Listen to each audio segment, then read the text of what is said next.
So we're here with the founder of MapMyIndia, and he's going to talk about how he got started with MapMyIndia. It's an interesting story about how you raised your venture capital financing and this connection with your son at Stanford. So maybe you could tell us that story. Well, while my son was studying, Rohan was studying at Stanford and attending the class of Randy in one of the entrepreneurial classes.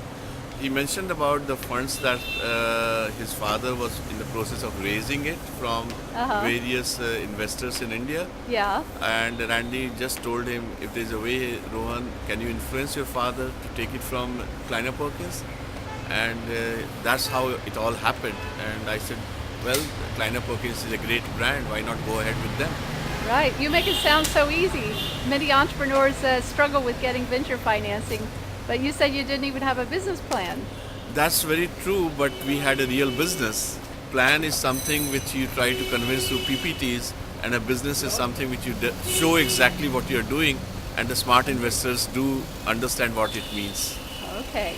So how are things going here in India with MapMyIndia? Well, it's going great, and I'm sure the investors must be very happy seeing the way the company has grown in the last 2-3 years. Okay. Your revenues now are already growing and you're getting into new areas. Can you talk a little bit about that? Yeah, revenues are growing over the last 2 years over 100% every year. This year, even we plan to grow it over by 200%. Having taken the leadership position in the GPS navigation space, we really want to become we are India's number one, and we want to make sure that we keep this market share to us. Okay. Are you worried about Google Maps? Not exactly. Google Maps is a great maps. We really love it. They are also helping in creation of the category and helping people understand what mapping is. And when people really want something better, they come to MapMyIndia.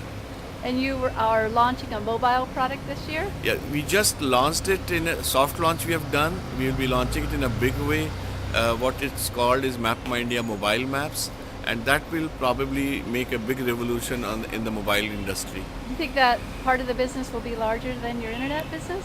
Oh, internet is more like, giving the nice things to the people. It's free, more or less. Advertising is the only way to take care of monetizing that. Mobile maps is a lower priced product, but very large volume. And the GPS navigation in the car is a smaller volume, but is a real big hard stuff for the consumers to keep it in the car. So you and your wife actually set up this company, right? And you had experience from IBM, and she had experience from another major multinational from the States. So I presume that's helped you in understanding what's required here. Absolutely, you are right, because what we learned at IBM and General Motors between two of us, we really feel that has helping us and has helped us a lot, and bridging the gap between how the Western world operates and how the localized Indian conditions operate. We have been able to provide both. Where do you see this company going by 2012? Well, we hope that we should be in the league of $50 to $100 million in that time frame. Okay. And an independent company still? I would like to see it like that, but nobody can predict anything. Okay, thank you. Thank you so much.